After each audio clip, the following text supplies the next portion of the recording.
ధర్మస్థల పుణ్యక్షేత్రం మీదన చేసినటువంటి అతిపెద్ద విష ప్రచారం రివర్స్ అయింది. తప్పు చేసినటువంటి వాళ్ళు, తప్పుడు పనులు చేసేటటువంటి వాళ్ళు, తప్పు చేద్దామనుకుని చేసిన ప్రయత్నాన్ని ఆ భగవంతుడే నియంత్రించాడు అనుకుంటా. ధర్మస్థలకి సంబంధించి వాళ్ళ 2 పరిణామాలు చోటు చేసుకుని మొత్తం 3 పరిణామాలు. నెంబర్ 1 వచ్చేటప్పటికి ఎవడైతే ఇప్పటిదాకా నేనే 70 శవాలు పాతాను, 75 శవాలు పాతాను, ఇంకో 125 శవాలు దాకా 200 శవాలు పాతారు, మాకు అప్పచెప్పారు, నేను పశ్చాత్తాపంతో ఈ విషయం బయటపెట్టానని చెప్పిన వాడు ఇప్పుడు సీను మార్చేసి అబ్బెబ్బే నేనేం పాతి పెట్టలేదండి, నాకు ఒక పుర్రిచ్చి ఒకళ్ళు చెప్పారు, నేను ఇట్లా మాట్లాడాను అని చెప్పుకొచ్చారు. అలాగే ఈ వాడి స్టేట్మెంట్ ఆధారంగా ఇప్పటిదాకా స్పెషల్ ఇన్వెస్టిగేషన్ టీం వేసి ఈ విష ప్రచారానికి ఊతమిచ్చినటువంటి కాంగ్రెస్ పార్టీ ప్రభుత్వమే అబ్బెబ్బే ఇది కుట్ర సిద్ధాంతం, ఎవడో చేశాడు కుట్ర, ఆ కుట్ర చేసినోడిని ఇట్లాంటి తప్పుడు ప్రచారం చేసినోడిని శిక్షిస్తాం అంటూ ఇప్పుడు సీను మార్చింది.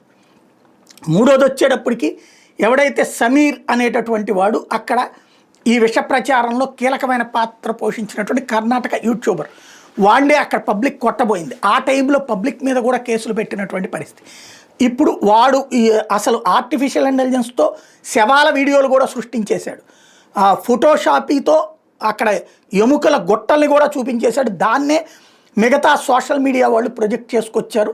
కమ్యూనిస్టు భావజాలికులు, హేతువాద నాస్తికవాదులు, హిందుత్వ వ్యతిరేక శక్తులు, అన్యమతస్థులు కలిసి దుష్ప్రచారం చేశారు. ఇంతటి విష ప్రచారం ఒక్కసారిగా బద్దలయ్యింది. ఇప్పుడు రివర్స్ కేసులు నమోదవుతున్నాయి. ఇంతటి దుష్ప్రచారం ఒక పవిత్ర పుణ్యక్షేత్రమే. చివరికి ఆయన ఎవరో సిపిఐ నారాయణ గారు ఇప్పుడు మరి ప్రజల క్షమాపణ చెప్తారో లేదో తెలియాలి. 5,000 మందిని చంపేశారు, అత్యాచారాలు చేసి చంపేశారు, ఆ పాలక మండలిని అరెస్ట్ చేసేయాలని చెప్పి తిరుమల కొండ మీద నుంచి స్టేట్మెంట్ ఇచ్చారు.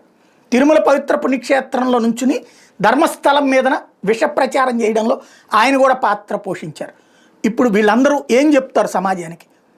ఖచ్చితంగా మనం మాట్లాడుకున్నాం ఏమని, అక్కడ ఏదైనా తప్పు జరిగితే వీళ్ళు తవ్వుతున్నారు కదా, తవ్వేదాకా తేలనియండి, తేలిన తర్వాత అసలు విషయం మాట్లాడాలి అన్నటువంటి. అదే సందర్భంలో వార్తను ఆపేయలేదే, కంప్లైంటు దర్యాప్తు ఏం జరుగుతుందో ఎప్పటికప్పుడు మాట్లాడుకున్నాం. అదే సందర్భంలో ప్రచారం అక్కడే 50 ఇక్కడ 100 అనేసి రాసేసినటువంటి వాటికి సంబంధించి కూడా మాట్లాడుకున్నాం. అదేదో వాళ్ళు అధికారికంగా స్టేట్మెంట్ ఇవ్వాలి అన్నటువంటి, వాళ్ళు అధికారిక స్టేట్మెంట్ కాకుండా ఈ ప్రచారాలు నమ్మి హిందూ ఆలయం కాబట్టి అంత అడ్డదిడ్డంగా మాట్లాడారు.